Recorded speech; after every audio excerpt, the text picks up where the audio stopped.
kind of like a play choice. Hydro Thunder! One, go, go! I can tell why. It looks great. It's got the gold trim on it. Oh, Iron Maiden. Yeah. Yeah.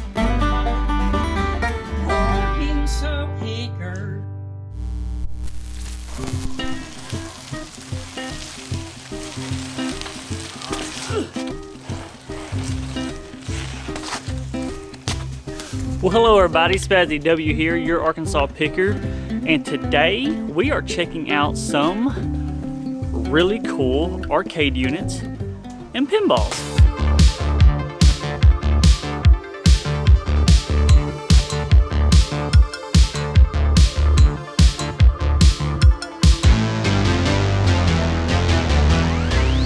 Jason, how's it going, buddy? Hey man, you know, just hanging in there, living that arcade life, you know. Kind of moved up a little bit in the world. You have moved up a little bit in the world. What are we looking at right here? So we got two Neo Geos. You got a 1 slot, and you got the 4 slots. So if anyone's never seen Neo Geo games, not everybody has. It's these big old boards, the double ones. So for like this guy, it's the same thing as that home console, except you just got it sitting right in there. And so if you want to load in new games, just pop open there, you stick them in, and then you go. So it's kind of like a play choice.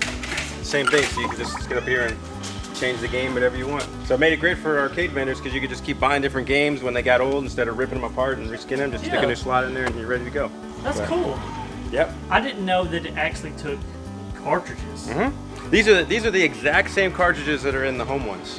They're just the same 2 double boards on them. That's why it's so expensive, the home one. They had to find a way to make that into the home console one. This is basically the same machine. There's no loss between this and the home one. That's awesome. Yep. What's this Bullwinkle thing you're working on, man? Well, we're almost done. We finished doing all the cleanup work on it. Looks all good. It's just we're waiting to fix some boards in the back. So, okay. But it's just you know, what is this, Brian? 93, 94? Yeah, based off the old cartoon. It's a really fun machine. It'll be nice when it's all finished up. 93's the year I was born. That's scary, man. So NBA Jam and Blitz are one of the few sports games that's really not a sports game, because like where you play Madden, you got to know plays and maybe you know the guys, or any of the stuff like we've had in the last 10 years. It's all about really reproducing sports, FIFA, all that. Yeah. These is where, like, if you ever play, you can sit there and like cross-check guys and slam them, pick them up, throw them. So really, it's just boils down to you're just passing and then you're switching players. It's not so much simulation. Yeah, and it's not like regular where you're doing every 10. Yeah. It's 30. So it's and the quarters I think are like 5 minutes, 8 minutes. So it's a much faster, and it's more about you just like coming in there and beating the crap out of them, kind of like Mutant League football and a lot of those. Yeah. Except this is what they staged it up to. So it's really, you don't have to know anything about playing football to play this and enjoy it. I hung out in a barcade in South Carolina the night before Siege, and I watched some people on NBA Jam just like go at it for like an hour. So Hydro Thunder is actually one that I remember playing when I was a kid. Oh really? It was like did you have it like a pizza parlor or an arcade? Walmart. Walmart had a Hydro Thunder? Wow. I remember my mom shopping and me going and playing Hydro Thunder, but they had the one with the seat. Yeah. There's 3 versions of this. So there's the stand-up, which is the smallest. Then there's the one you probably played with a seat. Yeah. And then they actually made like the ultimate edition where the seat was further out, but they made a control deck, like an actual pop-out control deck bubble, so it almost like encased your feet. So it's almost like riding in an actual boat. Yeah. Hydro Thunder! That is loud. Choose your track. Just wanted to make sure you know what you just played. Yeah, I wonder what game I'm playing. Arctic.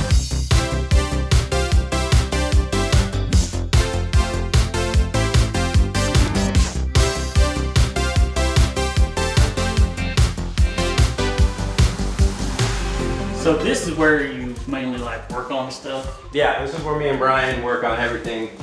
All that stuff is kind of when it's done, or if it's waiting on parts or something, this is where we actually do all the work. So all that stuff was probably in here at one point when we were putting it all together.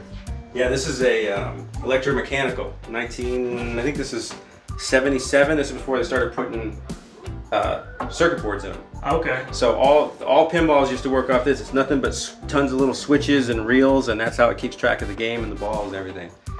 Wow. Yeah, so these are the ones that are tough to work on, because it'd just be one of these little switches that's off, and it maybe won't count the score or kick the ball out or anything like that. So on something like this, Like if there's a part that you can't fix, what do you do? Do you So get on eBay and try your best to find one? sometimes, yeah, sometimes people will this will be totally destroyed, like the cabinet's falling apart, and somebody will be smart enough to go, yeah, let's just sell all the parts. You know what I mean? So you can go online in a junk lot, and somebody may be selling, yeah, here's the reel, or here's some switch banks or whatever. Yeah. There are still companies that make some of these things. It's not like vacuum tubes where it's like getting harder to make that tech. Yeah. But yeah, it can be difficult. But luckily, most of this stuff, even though it's old, it usually doesn't have a problem. It's just a lot of metal contacts. You just got to clean them up. You know what I mean? It's not like where they melt or anything like that. So it's not as bad as you might think. I tell my friends all that, like, hey, if you ever want to get into this type of work, like learn how to use soldering irons, or you want to get into pinball repair or a little electrical, you're more than welcome to come in and apprentice type stuff. Yeah. Or I'll pay you a little bit to do a little bit of work, you know? Yeah. But I'm telling you, the kids today now, it's like programming. Everybody wants to learn how to do scripts and code, and I'm not knocking it. No. But this kind of stuff to me is like, if you can learn how to work on that, you can start learning how to like fix outlets in your house.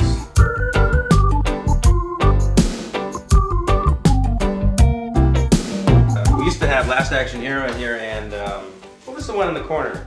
Oh, Iron Maiden. Yeah, I know. Yeah. So now we got one of the more sought after ones from the 90s, Attack from Mars. Oh. You've probably seen this out in the arcades. Yeah, that's a remake. It was so good they made a company bought the rights to make a new one. So in here, before we leave this room, Yep. which one was the hardest for you to obtain? Do you think? Honestly, from what I can remember, this one. Because this is Star Trek fans are rabid. No matter what happens, especially when Picard came out, this is just kept, it's all back up. You know what I mean? So, I see them pop up every once in a while, and even at high prices, there's not very many to come up. And this has a lot of mechs, it shoots a lot of stuff, and this is ranked pretty good on as far as the all-time pinballs, as far as difficulty, tournament play, so people don't want to get rid of this thing. This is probably one of the hardest ones to get to. All these other ones are expensive, but they come out. Twilight Zones, I've seen Indies, Judge Dredd's, Popeyes, but this one seems to be one that people just don't want to let go of. If you tried to sell it today, what do you think you would? This one, because it's got the color DMD, it's been fully shopped out, everything looks really nice on it, you could probably fetch up to about 7, I think. Yeah? Yeah. Wow. 7 and that's if I wanted to fair price it. If someone had to come in here with a big money bag, you know, and said, here, I want to take Right. it, it'd probably be like 85. Yeah, it's pretty much in the fair range of everything in this room. Yeah. Okay. I mean, some things are more, some things are a little less.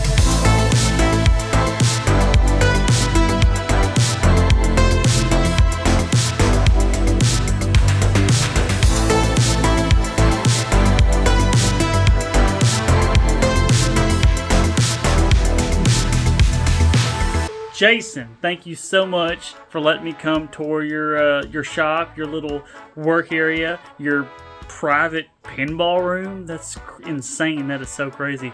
I learned a lot. I appreciate it. Me and Jason are actually going to be doing something here in March, like a little get together. Y'all can't know about that though, because it's a private party. Why do you even say that? If you're in Arkansas and you need help with a pinball machine, an arcade machine, pachinko machine, what are those called? From The Price is Right? If you need help with any of those, holler at Jason. I'm going to put his information down below. It'll be the first thing you see in my description. Thank y'all for watching. I know this one's a little different than normal, but I love y'all. And y'all keep kicking.